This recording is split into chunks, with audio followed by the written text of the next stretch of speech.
नमस्कार। स्वागत है आपका इंडिया गेट टीवी पर। मैं हूं अजय सेतिया। मित्रों, जैसी उम्मीद थी बिल्कुल वैसा ही होना शुरू हो गया है। अमित शाह ने नीतीश कुमार को दगाबाजी का सबक सिखाने के लिए उन्हें राजनीतिक तौर पर पूरी तरह बर्बाद करने की ठान ली है। अपनी रणनीति के तहत उन्होंने उन्हीं की पार्टी के संसदीय बोर्ड के अध्यक्ष उपेंद्र कुशवाहा की पीठ पर हाथ रख दिया है। बिल्कुल वैसे ही जैसे भाजपा ने महाराष्ट्र में दगा देने वाले उद्धव ठाकरे को राजनीतिक तौर पर बर्बाद करने के लिए एकनाथ शिंदे के सिर पर हाथ रखा था। कुशवाहा 19 फरवरी को जदयू को तोड़कर बाहर निकल आएंगे। उनके साथ जदयू के कई सांसद और विधायक भी नीतीश कुमार का साथ छोड़ रहे हैं। इसके संकेत उपेंद्र कुशवाहा ने कुछ दिन पहले यह कहते हुए दिए थे कि जदयू में जो जितना बड़ा नेता है वह उतना ही ज्यादा भाजपा के संपर्क में है। उपेंद्र कुशवाहा ने 19 फरवरी को पटना में अपने समर्थकों की बैठक बुला ली है, जो 2 दिन तक चल सकती है और 20 फरवरी को अनाउंसमेंट होगा। कुशवाहा बिहार की छोटी मोटी राजनीतिक ताकत नहीं है। वह 12% वोटों वाले कुशवाहा समाज के निर्विवाद लीडर है। कुशवाहा लीडर कुछ भाजपा में भी हैं, कुछ जदयू में अन्य भी हैं, लेकिन मोटे तौर पर बिहार के बड़े कुशवाहा नेता उपेंद्र कुशवाहा ही हैं। जबकि नीतीश कुमार के कुर्मी समाज के वोट सिर्फ 2% हैं। नीतीश कुमार और उपेंद्र कुशवाहा के गठबंधन को ही बिहार में लवकुश गठबंधन कहा जाता है। नीतीश कुमार की जाति के ही दूसरे दबंग नेता आरसीपी सिंह पहले ही नीतीश कुमार का साथ छोड़ चुके हैं। तो इसका मतलब है लव और कुश दोनों बाहर निकल रहे हैं। भाजपा का नया फार्मूला आरसीपी सिंह और उपेंद्र कुशवाहा को मिलाकर बिहार के लवकुश गठबंधन को अपने पक्ष में करना है।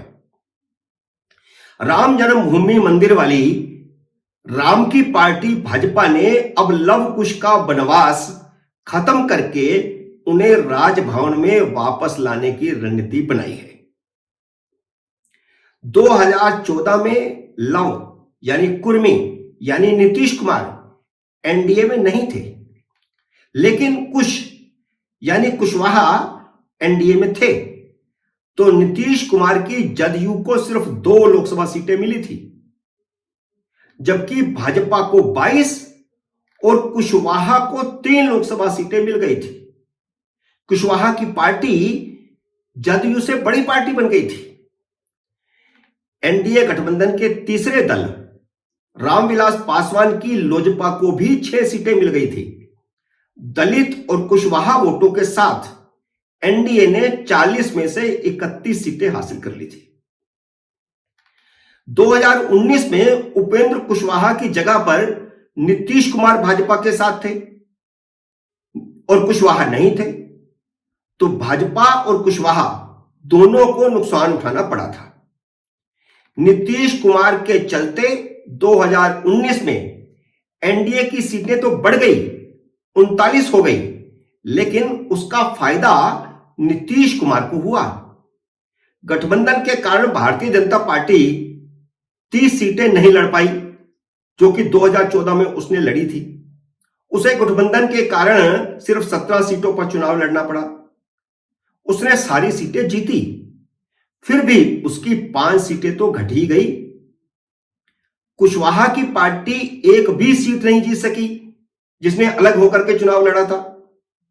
मोदी के कंधों पर सवार होकर नीतीश कुमार की जदयू 2 सीटों से बढ़कर 16 हो गई। 2014 में उसे 2 सीटें मिली थी और 2019 में मोदी के कंधों पर सवार होकर के नीतीश कुमार की सीटें 16 हो गई लोकसभा में। जबकि 3 साल बाद ही वह एनडीए को छोड़कर फिर यूपीए के पाले में चले गए हैं। 2019 में नीतीश कुमार के कारण कुशवाहा का भाजपा से गठबंधन टूटा था। 2020 में नीतीश कुमार के कारण चिराग पासवान का भाजपा से विधानसभा में गठबंधन टूटा था।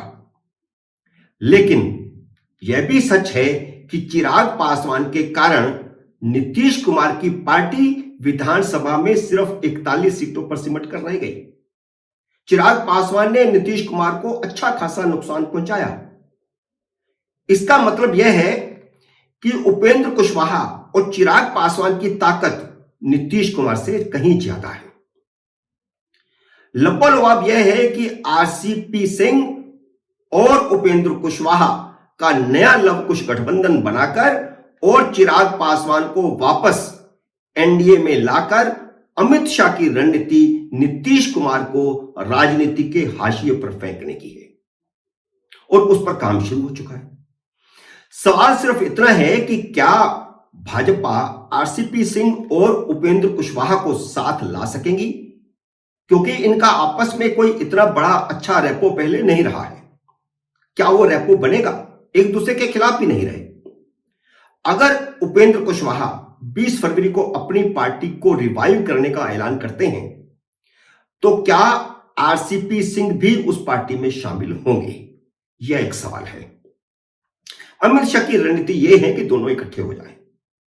यह तो तय है कि उपेंद्र कुशवाहा भाजपा में शामिल नहीं होंगे। उसका न तो कोई फायदा होगा, ना भाजपा को कोई फायदा होगा, ना कुशवाहा को कोई फायदा होगा।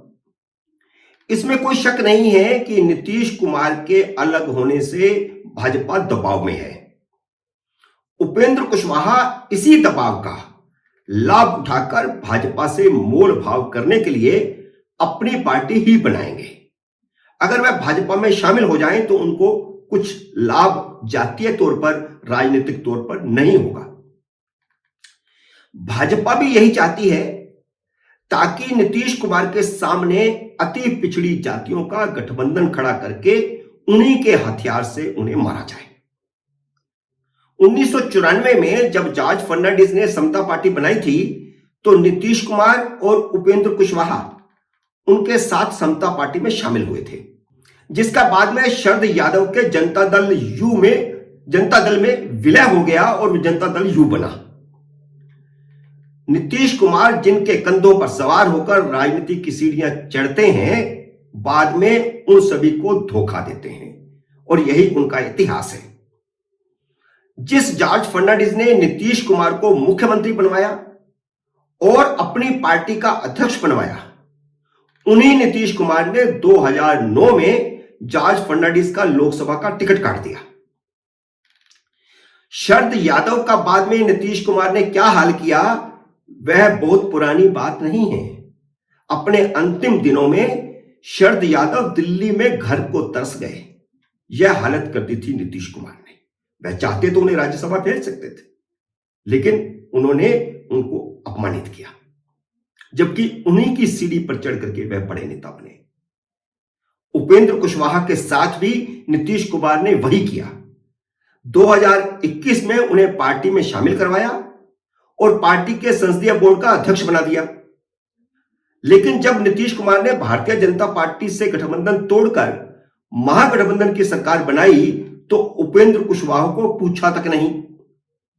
कुशवाहा यह मानकर चुप रहे कि कुशवाहों का 12% वोट होने के कारण उन्हें उप मुख्यमंत्री बनाया जाएगा, लेकिन नीतीश कुमार ने साफ कह दिया कि दूसरा उप मुख्यमंत्री नहीं बनेगा।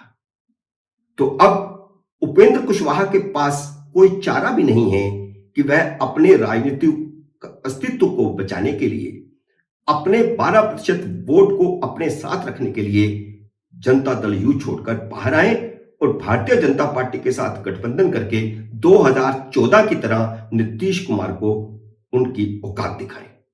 मित्रों, उम्मीद है मेरा यह विश्लेषण आपको पसंद आया होगा। इसे लाइक करिए, शेयर कीजिए और अगर आपने मेरे YouTube चैनल को अब तक सब्सक्राइब नहीं किया तो कृपया सब्सक्राइब कीजिए और घंटी का बटन भी दबाइए ताकि जैसे ही मेरा नया वीडियो आए आपको सूचना आए।